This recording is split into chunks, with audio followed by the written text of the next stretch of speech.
You know where Russia is? Russia is with Great Britain at $65 billion. We spend $710 billion, they spend $65 billion. Anybody here a Dwight Eisenhower fan? I'm a big Dwight Eisenhower fan. I can remember Dwight Eisenhower. I can remember listening to Dwight Eisenhower's inaugural address in 1957. I was 10 years old and listened to it on the radio. Dwight Eisenhower, when he stepped down, what did he warn us against? Military industrial complex, and that is what runs the country now, military industrial complex. So, is there ways to cut the budget? Yes. Social Security, health care, defense, and a lot of other things just go down the line. But we've got to have an open mind to doing it, and we've got to somehow get a political system where people talk to each other, which seems to be hard right now. Can we just blow over those up or not? Everyone, which? Just click on it. Well, Which one? Back up a little bit. Just back up a couple above this one. Go back up. This one? Right there. That's where we were. If you blow that up, and we'll go from there. Click on slideshow. Slideshow. Up the top. Click on slideshow. Slideshow. Top there, slideshow. How to add notes. Right there? No. Way over the top. Way over. Middle. Up the middle. From home, go right top. So Right up go there on right top. from home. Slideshow. Way up on top. Right there. Up the top. right there. Hey! Current slide. Second one. Second one, from current slide. There you go. Oh! People. Takes a village. Forgive me for being Lordy, I get in the middle of that. I was apologize for going, being so opinionated, but it is very interesting to me that you have situations in this country where we defend systems that evolve arbitrarily, and we got to, and I get so mad at our media for not giving us full information. It's just, guys heard the Fairness Act? Ever heard the Fairness Act? So, I'm sorry. We used to have an act in this, actual legal law in this country that said if you were a broadcasting system, if you were going to have a license from the FCC to broadcast, you had to provide 1 hour of news a day, and you had to provide all sides of every issue. And that was called the Fairness Act. That was repealed, I think, in 1997. So now you can go out and you can have a news source that appeals to one of the 360 degrees on the Wacko scale. And you can appeal solely to people's biases and tell them and validate their opinion, right? So we have people running around who are 100% validated in their bias. And I kind of wonder if that was a good idea in retrospect. Anyway, let's get back to something I know something about. All right. Default rate on this is kind of interesting. I throw this out here just by way of saying that we are really in an unusual situation. The yellow line here is debt as a percentage of nominal GDP. And this is the GDP percentage over here. So back in 91, it got up to about 43%. In 2002, it got up to about 44%. And right before the bubble burst, it got up to 45%. So debt was about 45% of GDP. The green line is high yield default rate. So when high yield debt defaulted, you can see there's a high correlation there. We're not having it right now, and I can't tell you why. I guess because the rates are so low. I think it's a function of very, very low interest rates. But we have a tremendous high level of high yield debt, but we haven't got the default yet. And we're going to see where that goes. Historically, it's always happened. We'll see what happens there. How many people here buy stocks? Okay. And how many people know what a margin account is? Yeah. All right. Margin account, if you have a relationship, a good long-term relationship, or you have the financial wherewithal, you can borrow 50 cents on the dollar to buy stock. You can buy it for 50 cents on the stock. It's called margin. And what you're looking at here, in this slide, the blue line is the S&P 500, the red line is margin debt. And you can see margin debt got up to almost $700 billion. The first part of the year dropped a little bit, but it's still running around $600 billion worth of margin debt on the stock exchanges in the U.S. I don't know if that makes you nervous. I'm on the U.S. stocks altogether because it just drives me crazy. That's a lot of debt on that stock exchange. We'll see what happens there. Okay, now here's one that kind of hits a little bit close to home. People remember the dot-com bubble? We had $87 billion of VC money in the U.S. during the dot-com bubble. We learned our lesson. We have almost, this is actually a little dated, this is through 17. Right as we stand here today, we have twice as much VC money deployed in this country as we did during the dot-com bubble, which was just absurd, wasn't it? Look where we are now. Now, unfortunately, about 40% of all that money is in tech companies in California and Washington. And none of them are making money. So we'll see what happens. I'm on I'm an operating, Golden Gate Capital up here in San Francisco. I'm an operating partner up with Golden Gate Capital. We're not buying any tech right now, but it's a little over the top. A little over the top. All right, so let's talk about people's debt. Okay, here's mortgage debt. We're back to where we were when the downturn occurred. And then we got auto loans and student loans and credit card. Now, credit card debt is actually slightly lower than it was back in 2008, 2009. But student loans and auto loans are very high. Am I worried about these two? I'm worried about, let's look back up here. I'm worried about auto loans, and we're starting to see a lot of, delinquencies and repossessions and foreclosures. Anyway, we're having a lot of auto loans going upside down, basically because the auto industry somehow had the political wherewithal not to be governed by CFPB until the end of 2015. So people were making auto loans, 100% auto loans to people with 500 FICO scores. They got the auto industry going, but we are going to see a lot of defaults on auto loans. How about student loans? You see a lot about student loans now because you're up over $1 trillion. I'm very involved in Oregon State. We track this very carefully. Here's an interesting statistic for you. 72% of all student loans are for amounts under $40,000 an acre. So you see all that number out there, but it's really very few people that have the high level student loans. Under 40,000 is a number that people think you could work with, right? And if you got 40,000, you can work your way out of it. It isn't going to necessarily change your lifestyle dramatically or preclude you from buying a home. Over 40,000 gets a little bit stickier. But 72% of all student loans are not problematic at all. It's the for-profit student loans that are causing a problem, where they're $100,000. That's the problem. We'll see what happens. Housing is just not that big a factor in the economy since the recovery. It's just as I said earlier, when we started, it hasn't really recovered completely. And if you look at this, so here's single-family construction and multifamily construction repeated here in about 2008, 2007, 2008. Here's where we are today.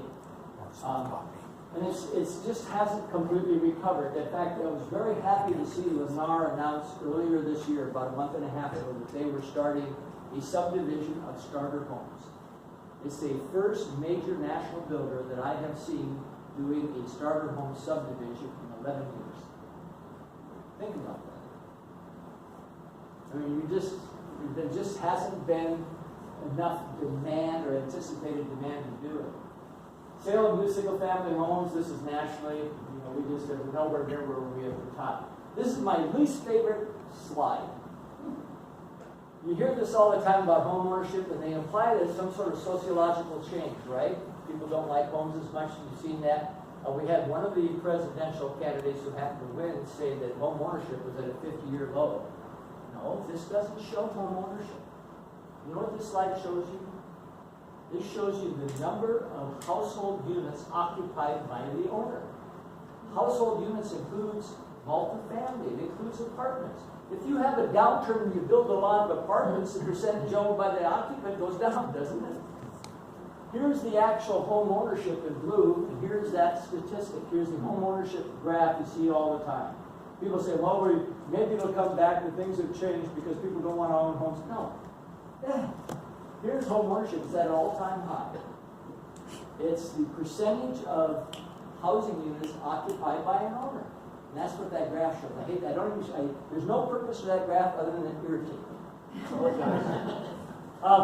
Median home prices, they've been dropping steadily for about 5-6 years. We're talking about appreciation level.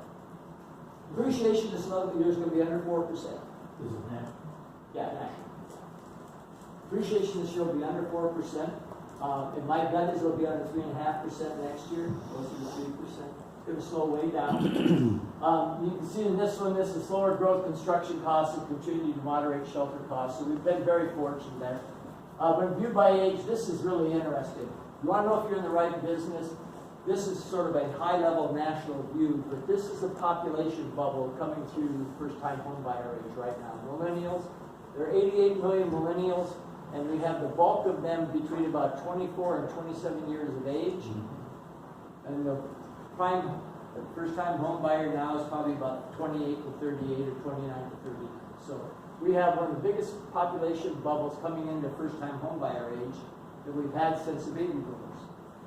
This will be interesting to see what happens, but we're going to have tremendous demand over the next few years. How big? Well, look at this. Household formations. Potential for 16 million additional households by 2024. Okay, I just showed you the construction side. Now, this is interesting. The construction side, that if you look at the construction, you look at the best year ever for building single family and multifamily, in aggregate is about 2.5 million units. That's the best year we've ever seen. Divide 16 million by 5. Interesting, huh? Yeah. That's a little over 3, isn't it? Yeah. So it's going to be really interesting. But also look at the breakdown where the household formation growth is going to occur. The bulk of it is at the upper end. Anybody here know Touchmark? A company called Touchmark? They do high-end old folks' homes. They do phenomenal. A guy named Werner Nessler. Werner was a quarterback of the Beach Buccaneers. I was center linebacker for the Golden Bulldogs. We played high school football against each other in the early 60s. And we're still good friends. And Touchmark has about 20 retirement homes in the western United States. He just opened up one in the West Hills of Portland about 9 months ago. And he's had a hard time with this, and much to his surprise, because the population would tell you that people want to have a place to retire to. Here's an interesting thing that's happening. Older people today are healthy. Older people today want to maintain a single family residence. People don't want to move to a retirement home, and he does a great job. I mean, these things, one end is just the nicest condos you've ever seen, with swimming pools, weight rooms, restaurants, and everything. The other, it progresses all the way to complete care on the other end, right? And you can, it's your time in it, you can kind of shut down the hall. Does a fabulous job with them. But right now, all these people up here, they're looking to have a place where they can have a little garden or sit outside and have their own little single family home. They want to downsize. They want to downsize. They don't want to go to a retirement home. So this is going to be really interesting what happens here. Now, you see the 5.1 million additional households of the young people coming in, and the 12.9 million here, and you're going to have a reduction from about 45 to 60 years of age, reduction in households. The number of households in that group is going to go down. One man's opinion, this is just an opinion. I think you're going to have demand here, you're going to have some move up, and you're going to have some move down. But you're actually going to have a market where people move down from a nice home to a smaller home, and people move up from an apartment or a small home to a nicer home as they have more economic viability. You're actually going to have more of a normal real estate market. This part's a little unusual, but the step up, step down is going to be a little bit more like we used to see. So, but the demand is going to be great. So now the natural question in your mind is, well, Pat, if the demand is going to be that high, aren't you worried about home prices still accelerating? I am not. Michael Stolars is a nerd that used to work for me. I actually like him. Anyway, he has a company called Collateral Analytics out of Hawaii. He does a phenomenal amount of analytics around real estate.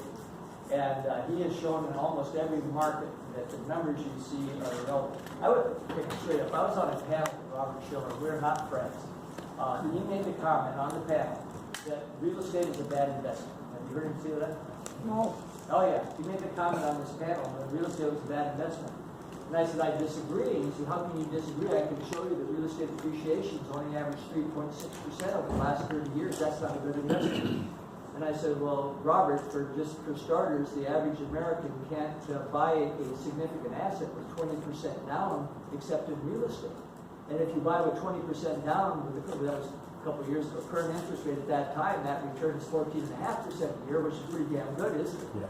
So we didn't do really well on that panel, but it was, he's a really bright guy, but he doesn't know anything about real estate. He really doesn't. Bob Case knew a little bit about real estate. He's passed now.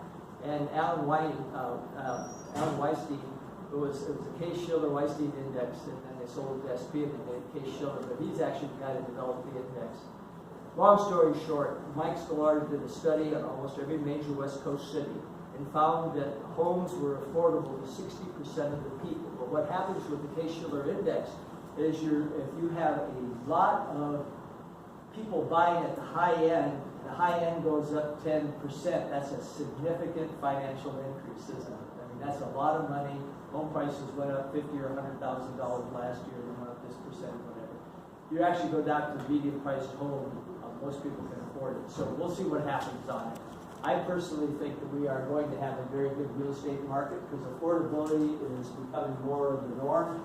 Salary wages above 3%, you get appreciation down under 3.5%, you got a really good market. Cumulative population change, I can't explain this one, but the South is where everybody moves to. I guess because they're in the Northeast, they want to get out of the cold weather. I was in Florida 2 weeks ago. You couldn't pay me to live there.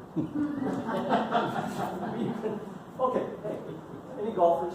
Everybody's in North Carolina. All right. The golfers, okay. So, I'm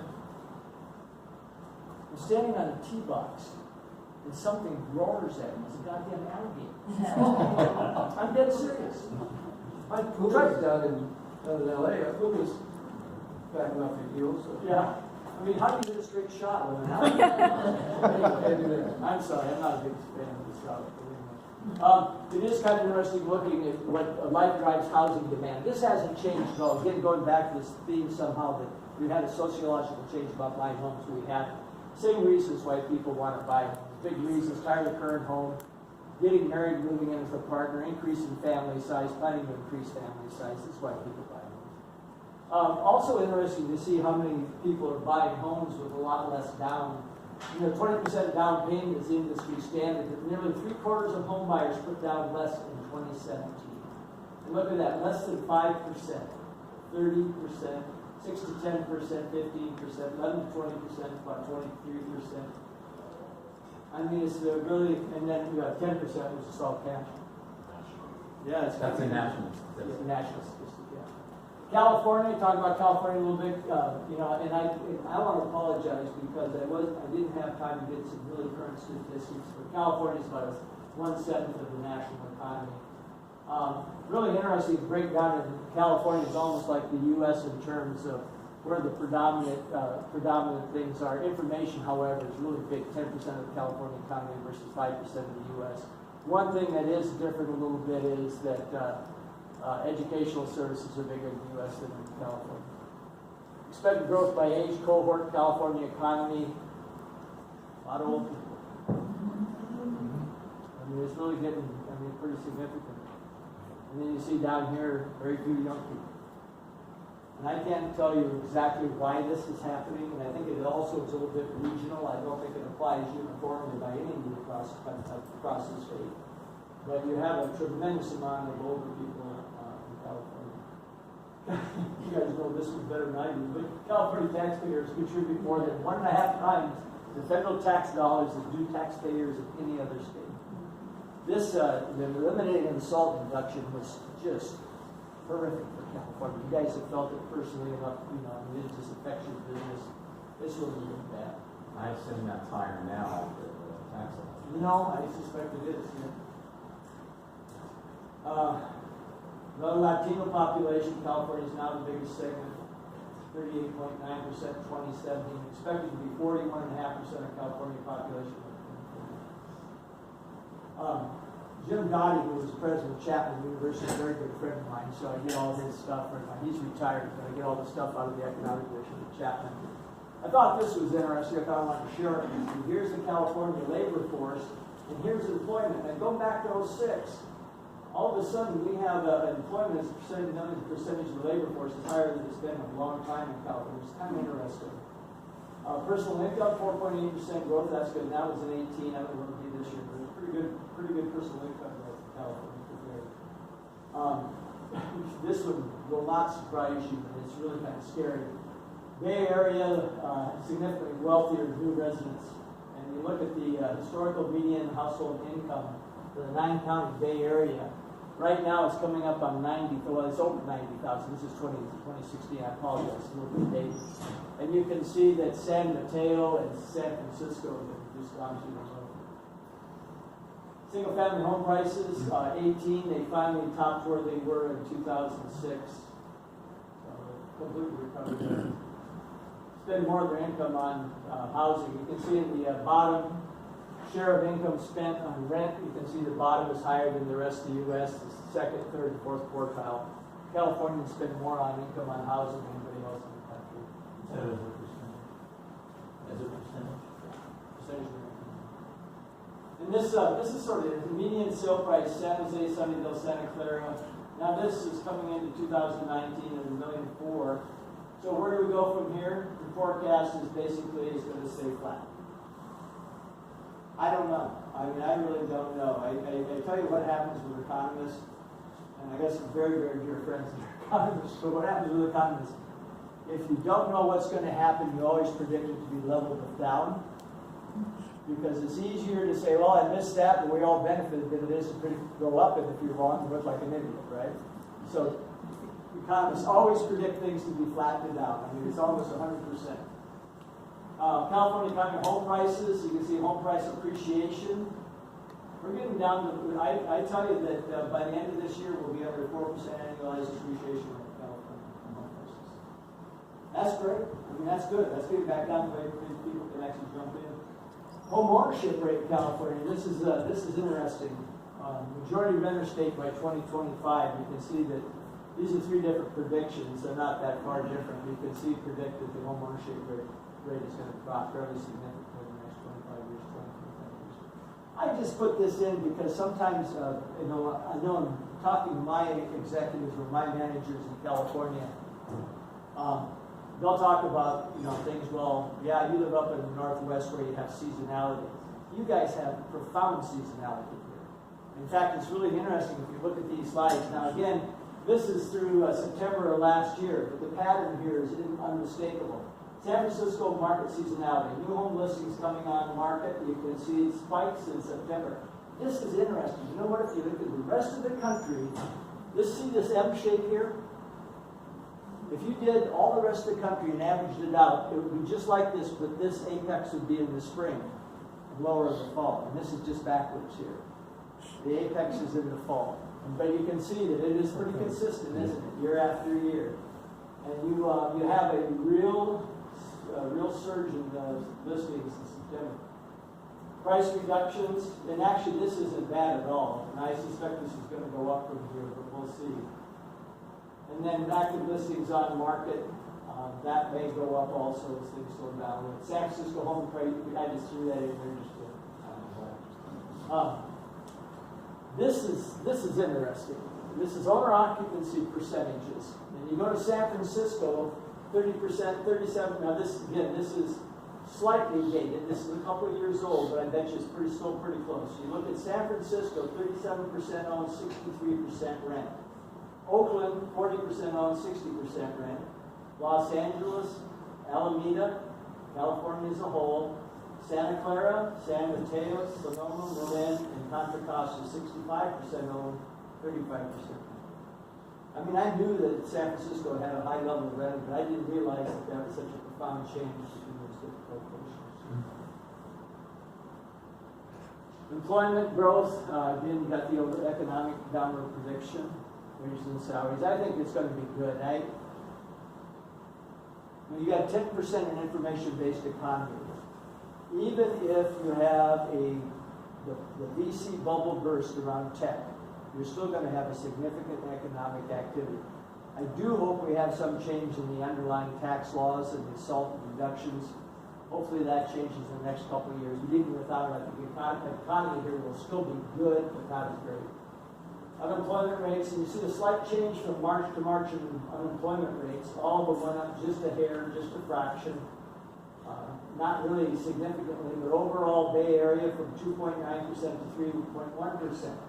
So are jobs going down? No, actually job growth has gone up. But I guess you got more young people or something, I'm not quite sure why.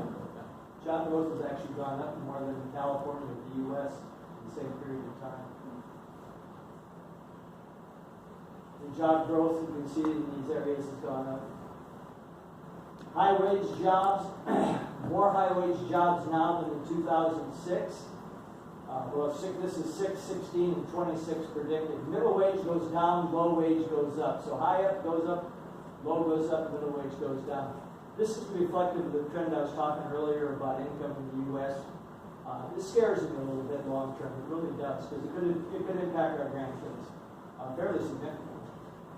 Labor force trends, and you can see retirees, new jobs, entrants, and new workers needed. The predictions are labor needs will be pretty high. This again is slightly dated. This is through 2017. This is growth in Bay Area versus the U.S. Now it's going to slow down and come back a little bit.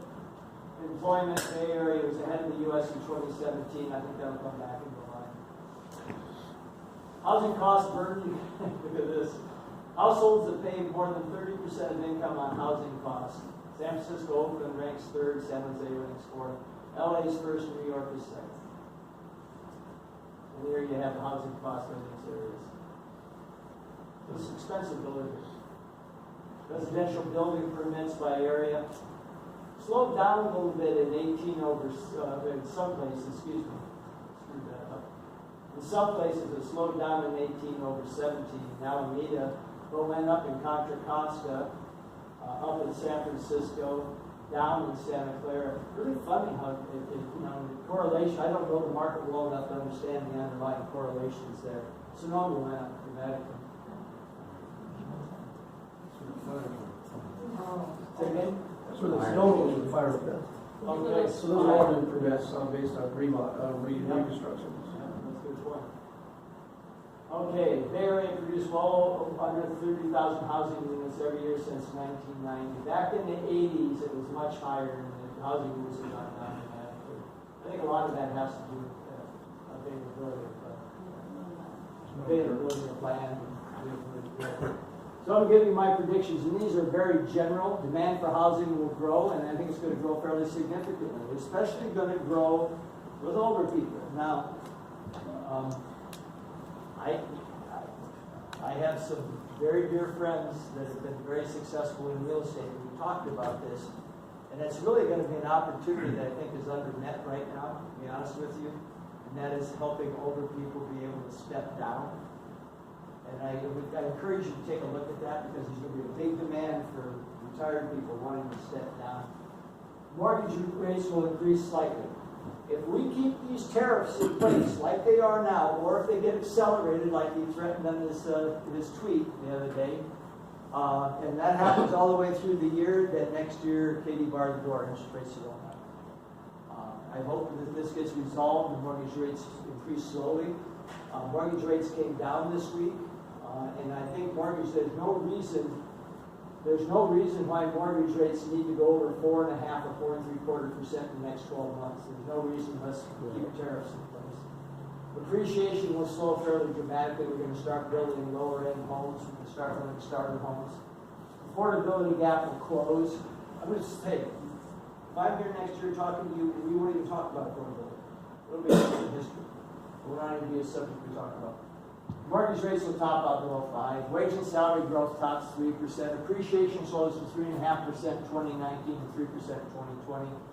First-time buyer hits 37.5% in 19 and 40% in 2020. We have a housing shortage through 2022. I'm open for questions. Can you put that last slide back on?